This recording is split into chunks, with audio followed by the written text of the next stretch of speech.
welcome back to my channel. I'm Florence Amwarebu. How are you guys doing? Hope you all are doing great. So guys, today's video I'll be showing us how to cut a 6-piece skirt. We have a lot of methods of cutting out 6-piece skirt. I've made video on 6-piece skirt, but the audio wasn't good, so I said let me repeat that 6-piece skirt just to show us.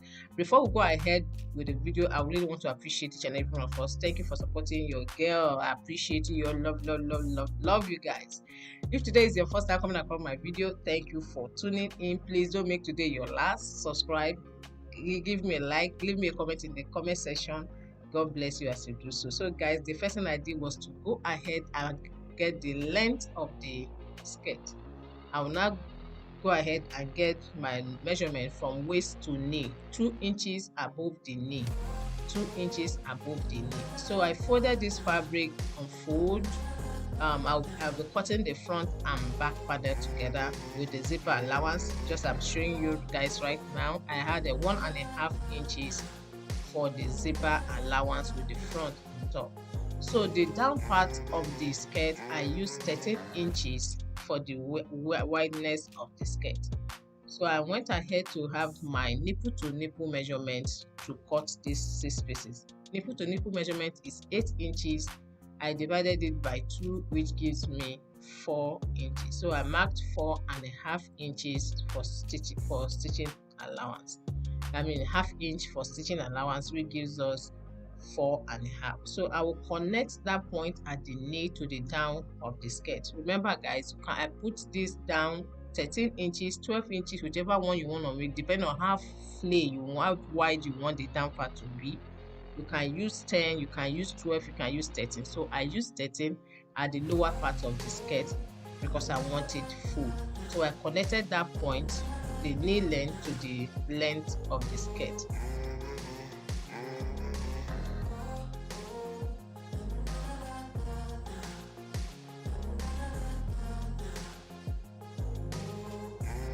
So this is the way it's looking, guys. You can see the down part is full.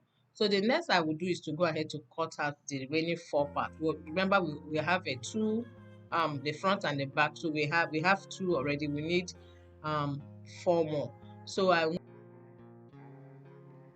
will go ahead and fold the 4 panel that we'll be needing to cut out the remaining panel. That is what you see me do right now.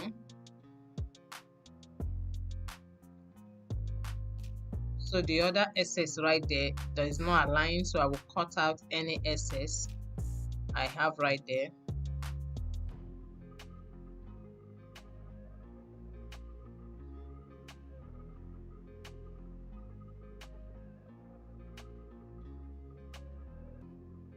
So I have my 4 panels complete, as you can see. So guys, remember the panel, this 4 panel, remember we are using the down part of the skirt, which is 13. I said you can use 10, 11, 12, 13 to fold the 4 panel. So I'm just showing us how I'll be calculating it. Waist divided, the waist measurement is 39 divided by 4 gives us 9.75.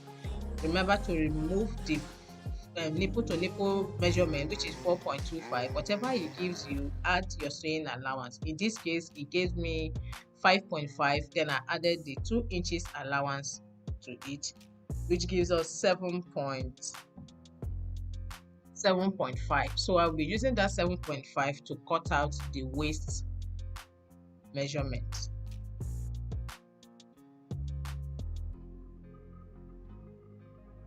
Remember guys, as I said earlier, the panel, the 4 panels, I use the down part to fold it so as to make it full, just the way the front panel is.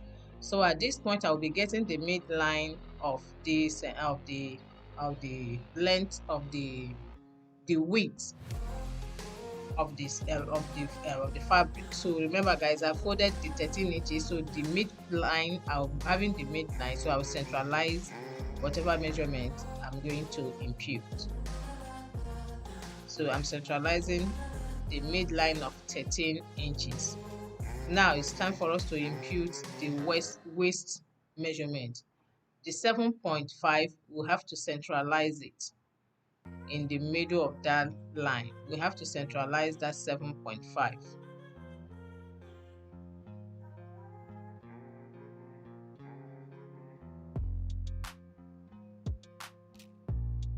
To centralize it, we have 3.75 on both sides. On each side, we have 3.75. On this other side, we have 3.75.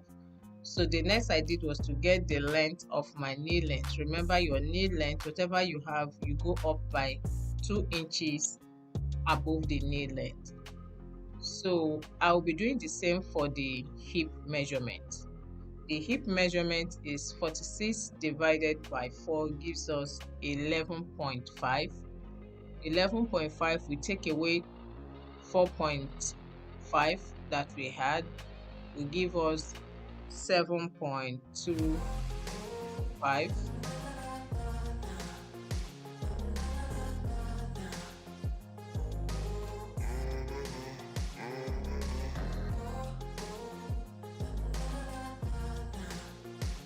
When we take away the nipple to nipple measurement from the measurement, we'll add whatever our answer plus the sewing allowance. That will give us the hip measurement. Just the same thing we did on the waist, we'll be doing that on the hip. Now I'll be taking the line where I'll be imputing my hip measurement. That is what I just did there, just to have a straight line. So right now I will be measuring the 3.25 that I had centralized on both sides. I'll be taking one of the side to have a straight line. I will input that same 3.25 at the hip measurement like so.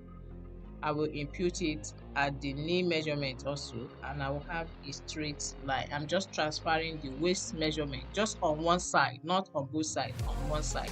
So at the hip measurement, I will now impute my hip measurement and connect it to the waist.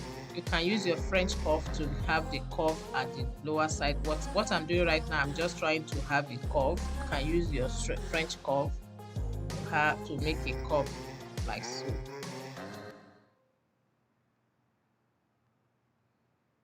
I will now connect the knee length to the length of the skirt to have a triangular shape also. I will do the same on the other side. If you have watched up to this point and you've not subscribed, what are you waiting for? Subscribe, turn on your bell notification to get notified each time I upload a new video. Thank you. Please leave me a comment in the comment section. Please like this video. That way YouTube will recommend that video, and such way you are also helping the channel also. Thank you for your supporting your girl. I really appreciate you all. Thank you all. Love, love, love, love, love you guys. For the next time, bye bye. See you all in my next video. I appreciate you all.